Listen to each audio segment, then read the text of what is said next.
नमस्कार दोस्तों, मेरे साथ प्रदीप भंडारी एनालिसिस में जुड़ने के लिए बहुत बहुत धन्यवाद। मैं इस वक्त मेरी टीम संदीप सूदन, अभिष कांत और मेरे ड्राइवर के साथ में यहाँ पे मौजूद नहीं हूँ, जा रहा हूँ। इनफैक्ट रायबरेली से आगे बढ़ रहा हूँ मैं। इस पूरे दिन में सुबह 9-10 बजे से लेकर शाम के 5:50 तक हम रायबरेली में थे। 1 घंटे 8 मिनट की दूरी से हम लोग अब दूसरे स्थान पे पहुंचने वाले हैं। मैं फेज 5 की बात करना चाहता हूँ दोस्तों। फेज 5 ये एक फेज है जिसको मैं नाम देता हूँ 2 फेजेस से, कंसोलिडेशन फेज और वीआईपी फेज। दोस्तों पिछली बार 32 सीट्स जो है भारतीय जनता पार्टी ने फेज 5 में जीती थी। ओवरऑल एनडीए ने 39 सीट जीती थी और इस बार जो है भारतीय जनता पार्टी 40 सीटों पे चुनाव मैदान में। तो जितनी ज्यादा सीटें बीजेपी पिछली बार से जीतेगी उतना उसका फायदा होगा, जितनी कम सीटें पिछले बार के कंपैरिजन में जीतेगी उतना उसका नुकसान होगा। तो ये फेज बीजेपी को मेजॉरिटी क्रॉस करना है, 300 लाना है, 400 लाना है, उसके लिए ये फेज सबसे इंपॉर्टेंट फेज है। ये और फेज 6 बीजेपी के लिए कंसोलिडेशन फेजेस के रूप में देखे जाते हैं, फेज 6 में बंगाल का। तो आप ये समझिए, इस बार जो वोटिंग पिछली बार 60% से हल्की ज्यादा हुई थी, इस बार भी जो वोटिंग परसेंटेज दिख रहा है वो लगभग उसी के राउंड होगा। 2-3% नीचे, 2-3% ऊपर, इसी तरीके का वोटिंग परसेंटेज होने वाला है। ज्यादा कोई डिफरेंस नहीं होगा, तो इसमें ज्यादा ओवर रीड करने की जरूरत नहीं है। That is point number 1। Now आ जाते हैं हम लोग वीआईपी सीट्स की।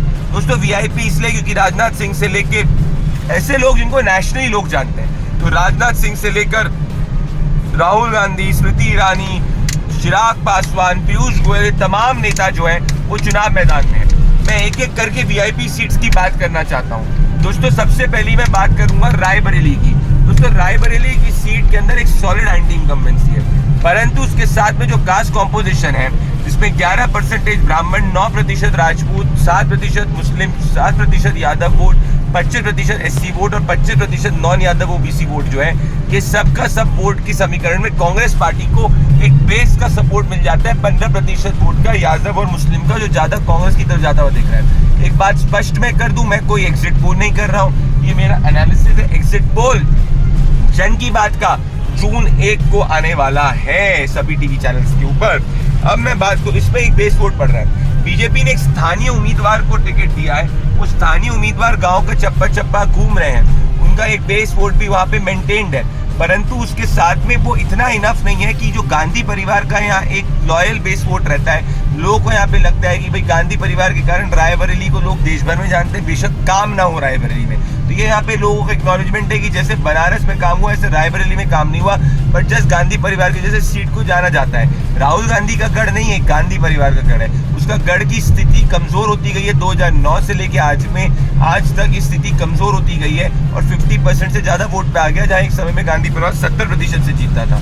तो यहाँ पे बड़ी बात है कि थोड़ा लॉयल वोट है, तो दिनेश प्रताप सिंह इस मार्जिन को कम जरूर कर सकते हैं, पर वो इतना इनफ नहीं है कि जो बेस वोट कांग्रेस पार्टी को मिला है और उसके साथ में जो बेसिक गांधी परिवार का लॉयल वोट है उसके अंदर इतना बड़ा वो डेंट कर ले जिससे कि वो सीट जो है गांधी परिवार हार जाए। तो अचंभित मत हो जाइएगा कि राहुल गांधी सीट को जीत जाए। अगर ऐसा होता है तो 2 ऑप्शन इनके पास आते हैं, वायनाड को छोड़े या रायबरेली को छोड़े।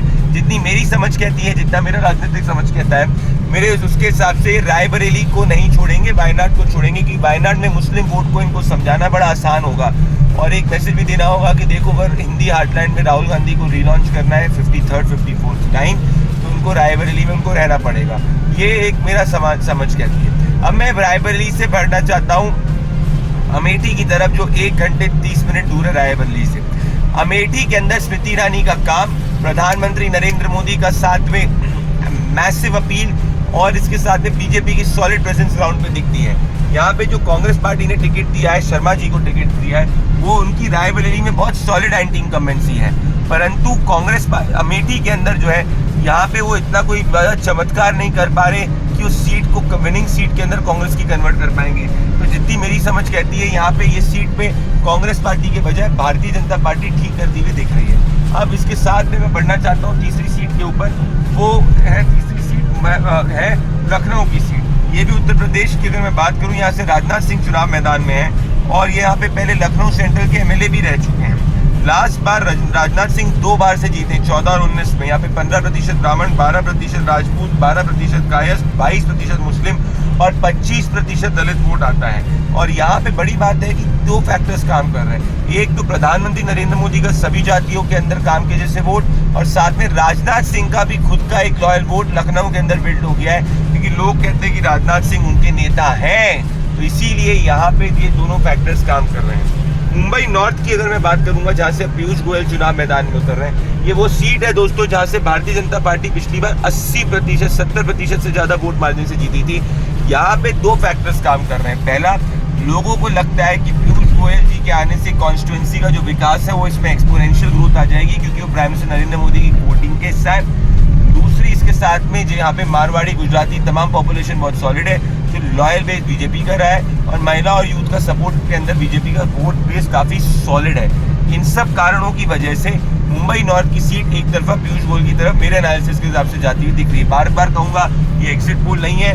जो एग्जिट पोल होगा वो आप जून 1 को सिर्फ जन की बात पे और सभी टीवी चैनल्स पे देखिएगा। अब मैं बात करना चाहूंगा नेक्स्ट सीट के बारे में, जो है हाजीपुर की सीट। हाजीपुर की सीट की बात करने के पहले मैं बात करना चाहता हूँ मुंबई की सीट में, और वो मुंबई की जो सीट है वो नॉर्थ सेंट्रल की सीट है, जहाँ से अगर मैं आपसे कहूँ कि जो मैदान के अंदर उतर रहे हैं वो उज्जवल निकम मैदान के अंदर उतर रहे हैं, और यहाँ पे कांग्रेस की उज्जवल निकम मैदान के अंदर उतर रहे हैं। अब बड़ी बात ये है दोस्तों कि ये उज्जवल निकम की सीट पे 3 फैक्टर्स काम कर रहे हैं। पहला फैक्टर है कि उज्जवल निकम की खुद की छवि जो है वो पॉजिटिव छवि है।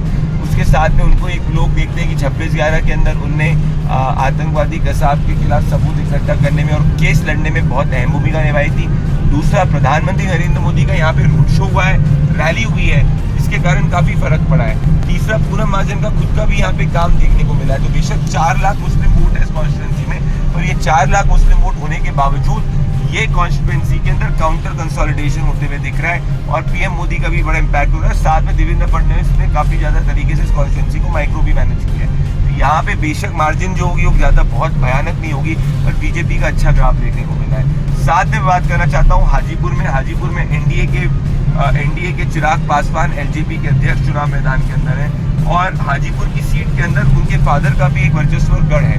पिछली बार ये सीट एलजेपी ने 55% वोट मार्जिन से जीती थी, और आरजेडी ने 35.21% वोट मार्जिन से जीती थी। यहाँ पे कास्ट पॉपुलेशन 21% यादव, 22% राजपूत, 11% ब्राह्मण, 18% ओबीसी, 9% मुस्लिम, 21% दलित और जैन 3% आते हैं। इसमें बड़ी बात यह है कि भले वो ओबीसी हो गया, भले वो दलित, जैन और ब्राह्मण राजपूत हो गया, इसमें चिराग पासवान का बीजेपी की वजह से उसको ब्राह्मण राजपूत इन सब में बेस मिल रहा है, और उनका खुद का लोअर कास्ट के अंदर वोट काफी सॉलिड है। जो एससी वोट है पर्टिकुलरली उसमें जो 21% पॉपुलेशन आती है, तो ये सीट चिराग पासवान को जीतने में कोई दिक्कत नहीं। ये सीट में चिराग पासवान की तरफ रुझान देखने को मिल रहा है। जीतेंगे हारेंगे वो जून 1 को पता चलेगा। अब मैं बात करना चाहता हूँ मेरे एनालिसिस में हाजीपुर के बाद में सारण। ये बड़ी इंटरेस्टिंग सीट है। यहाँ पे एक समय में रोहिणी आचार्य का थोड़ा सा दबदबा चल रहा था, पर प्रधानमंत्री नरेंद्र मोदी की पटना साहिब के अंदर रोड शो के बाद में, रैली के बाद में क्लियर हो गया कि भाई सारण के अंदर राजीव प्रताप रूडी का पलड़ा भारी है। क्यों? क्योंकि इसके साथ में पहली चीज़ ये है कि राजीव प्रताप रूडी जो है उनने आखिरी लेवल पे काफ़ी ज़्यादा अपनी कैंपेनिंग को इम्प्रूव किया है। प्रधानमंत्री नरेंद्र मोदी की वजह से जितना भी नॉन यादव वोट है वो कंसोलिडेट बीजेपी की तरफ होता हुआ दिख रहा है। That is it. तो सारण के अंदर रोहिणी आचार्य के पक्ष में तो ऊपर माहौल दिख रहा था, बट बिकॉज पीएम की रैली के बाद में लोगों को वहाँ समझ में आया ये चुनाव प्रधानमंत्री का चुनाव है, ये चुनाव कोई एमपी का चुनाव नहीं है, सिर्फ विधायक का चुनाव नहीं है। इसीलिए जाके पीएम के फेस को देखकर वोट जो है वो सारण के अंदर हो रहा है। तो अचंभित मत हो जाइएगा राजीव प्रताप रूडी जो है चुनाव मैदान के अंदर जीते। सो ओवरऑल अगर आप देखेंगे कि ये सब वीआईपी सीट हो गई। इसके साथ में जो बंगाल की है बहुत क्रिटिकल राज्य है, क्योंकि बंगाल के अंदर ये जो फेज है, ये फेज टीएमसी और भारतीय जनता पार्टी के लिए एक आमने सामने का फेज है, क्योंकि इसके बाद वाले फेज में बीजेपी को को सबसे ज़्यादा सीट लाना बहुत जरूरी है, क्योंकि अगर इसके बाद वाले फेज में सबसे ज़्यादा सीट नहीं लाएगी उससे टीएमसी का फायदा होगा, क्योंकि वहाँ पे इसके बाद वाले फेज की इतनी बार क्यों कर रहा हूँ, क्योंकि शुभेंदु अधिकारी के आने से बीजेपी उम्मीद कर रही है कि जाति, तामलुक, मेदिनीपुर ये सब इलाके के अंदर बीजेपी एक तरफा जीते, वो भी बहुत पॉसिबिलिटी चांसेस है। इसीलिए नेक्स्ट फेज इंपॉर्टेंट है बंगाल के अंदर। इस फेज बंगाल के अंदर कश्मकश का रहा है आरामबाग, बैरकपुर इन सीट्स के ऊपर जो है भारतीय जनता पार्टी काफ़ी सॉलिड दिख रही है। अगर बुल्गेरिया की बात करूं तो वहाँ पे टीएमसी स्ट्रॉन्ग दिख रही है। अगर मैं आरामबाग की बात करूं तो वहाँ पे बीजेपी स्ट्रॉन्ग दिख रही है। तो ये इस तरीके का डायनामिक्स जो है वो बंगाल से है। तो Bengal is the most important election to track and seat to track.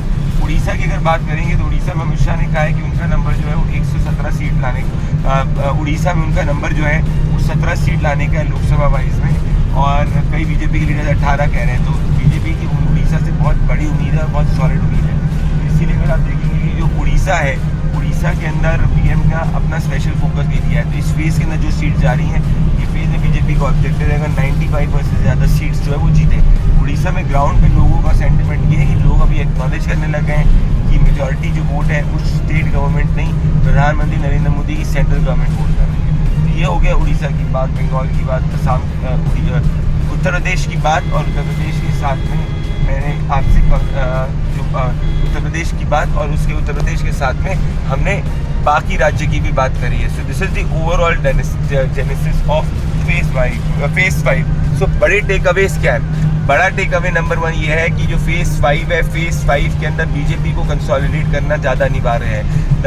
दूसरा बड़ा टेक अवे ये है कि उत्तर प्रदेश की जो हाई प्रोफाइल सीट्स है उसका मैंने आपको एनालिसिस बताया। अमेठी के अंदर बीजेपी को फायदा है, रायबरेली के अंदर कांग्रेस पार्टी को कांग्रेस पार्टी जो है उसकी तरफ कुछ माहौल देखने को मिला है। तो ये दो बड़ी बात है। लखनऊ के अंदर राजनाथ सिंह का माहौल देखने को मिला है। और जो अगर मैं बात करूँगा कि ये 3 के साथ में उड़ीसा और बंगाल, ये 2 राज्य हैं जिसको हमें आगे चल के काफ़ी इंपॉर्टेंट रूप से ट्रैक करना होगा। इस फेज़ के अंदर भी इंपॉर्टेंट रूप से ट्रैक करना होगा, क्योंकि बीजेपी की लुक ईस्ट और इम्प्लीमेंट ईस्ट पॉलिसी का सक्सेस या फेलियर सिर्फ और सिर्फ बात करेगा कि क्या उड़ीसा के अंदर बीजेपी स्वीप कर पाती है कि नहीं कर पाती, क्योंकि वो राज्य जो है वहाँ पे स्वीपिंग कंडीशन बीजेपी की प्रति दिख रही है। नैरेटिव जो ग्राउंड पे चल रहे हैं बीजेपी की तरफ से, जो नैरेटिव ग्राउंड पे चल रहा है कि कांग्रेस मुस्लिम पार्टी है।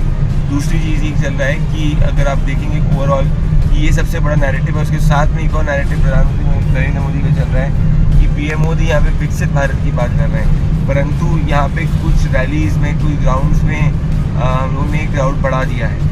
कहने की मतलब क्या कह रहा हूँ मैं इसीलिए कह रहा हूँ क्योंकि अगर आप देखेंगे कि इन सब एरियाज़ के अंदर 2 बड़ी बातें हो रही हैं। इन सब एरियाज़ के अंदर पहली बड़ी बात ये हो रही है कि sentiment prime minister Narendra Modi के पक्ष में है। तो जितने भी ज़्यादा, मैं क्राउड की बात कर रहा हूँ, मतलब जो भी उन्होंने सैम्पलिंग बढ़ा दी है, और विमेन सैम्पलिंग के अंदर प्राइम मिनिस्टर नरेंद्र मोदी की सैम्पलिंग बहुत सॉलिड मिल रही है। So overall this is the genesis of phase 5। So the top takeaway from phase 5, consolidation phase, VIP phase, Bengal में कश्मकश की लड़ाई, यूपी के अंदर भारतीय जनता पार्टी काफ़ी अच्छा कर सकती है, कांग्रेस पार्टी होल्डिंग फोर्ट इन रायबरेली। ये सब बड़े बड़े टेक अवेज हैं इस फेज से। अगर महाराष्ट्र की बात करेंगे, ये फेज में महाराष्ट्र के इलेक्शंस कंप्लीट हो रहे हैं। महाराष्ट्र की 48 सीट्स चली गई है। ये उत्तर प्रदेश के बाद में दूसरा सबसे बड़ा राज्य है। और अभी बॉम्बे के अंदर जितने भी ग्राउंड पे लोग वोटिंग के लिए निकल रहे हैं, उसमें जितनी हम लोग ने बात करने का प्रयास किया, my team is been able to speak to them, वहाँ पे विमेन के अंदर heavy prime minister Narendra Modi का इम्पैक्ट देखने को मिला है। So these are the main top takeaways which are there. Now ये इलेक्शंस इंपॉर्टेंट जो है, इस इलेक्शंस के लिए 3 बड़ी बात आप जान लीजिए। इलेक्शंस के एक नैरेटिव मीडिया के अंदर चल रहे हैं, पर ग्राउंड पे ये इलेक्शंस 3 फैक्टर्स पे काम कर रहा है। पहला, वेलफेयर, कौन ज़्यादा वेलफेयर दे सकता है या किसकी वेलफेयर में लोगों को, जनता को भरोसा है, क्रेडिबिलिटी है। दूसरा, वेलफेयर के साथ में अगर बात करेंगे तो ओवरऑल हिंदुस्तान की ग्लोबल प्रेस्टीज को किसने बड़ा किया है, कौन भारत को सेफ और सिक्योर रख रहा है। और तीसरा बड़ी बात है कि इस इलेक्शंस के अंदर कौन से पार्टी के वर्कर्स, कौन सी पार्टी अपने वर्कर्स को ज़्यादा लेके आई है। एक और ट्रेंड देखने को मिला है, जहाँ वोटिंग कम हुई है वहाँ ऑपोजिशन की तरफ से लोग कंपैरेटिवली कम निकले और बीजेपी की बड़ी स्ट्रॉन्ग होल्ड सीट्स के अंदर ऐसे हैं। और जहाँ वोटिंग डिसेंट है, जैसे बंगाल और इन सब एरियाज में, दोनों पार्टी के लोग निकले हैं। इसी कारण वहाँ पे वोटिंग जो है एवरेज से 10-15% आगे है। So this is something which I wanted to tell you in nutshell. But overall Raebareli और अमेठी, रायबरेली कांग्रेस का माहौल, अमेठी भारतीय जनता पार्टी का माहौल, ये मैं इस वक्त कह सकता हूँ। और डेटा, और ये मैं प्रोबेबिलिटी 70% से ज़्यादा की प्रोबेबिलिटी के साथ कह रहा हूँ। एग्जैक्ट डेटा वाइज क्या एग्जिट पोल होगा, इसका जवाब मैं आपको सिर्फ और सिर्फ जून 1 को दूंगा। एक और चीज़ मैं आपको ये कहना चाहता हूँ इस फेज़ में कि ये फेज़ जो है, इस फेज़ में महिला वोटर का काफ़ी बड़ा रोल है, क्योंकि जो भी क्लोज मार्जिन सीट्स हैं वहाँ जहाँ महिला वोट करेगी वहाँ भारतीय जनता पार्टी को फ़ायदा होते हुए, अगर बीजेपी की तरफ करती फ़ायदा हो रहा है, कांग्रेस की तरफ कर रही तो कांग्रेस को हो रहा है। पर अभी की तारीख में महिलाएं ज़्यादा प्राइम मिनिस्टर नरेंद्र मोदी की तरफ टिल्ट हैं। तो ये ओवरऑल फैक्टर्स हैं जिसके बलबूते पे हम फेज 5 का एनालिसिस और रिजल्ट्स जब हम लोग देखेंगे तो उसको समझ सकते हैं। These are your top key takeaways, 49 seats, and this is what I wanted to say. Keep following Jan Ki Baat for ground zero, public political analysis and psephological analysis. कौन जीतेगा 2024, who will win 2024, what will be the numbers, I, Pradeep Bhandari, will tell you with my team of 100+ researchers. Now we are on the way, as you can see. मेरे साथ ground zero से जुड़ने के लिए इस special episode of Pradeep analysis में बहुत बहुत धन्यवाद. नमस्कार.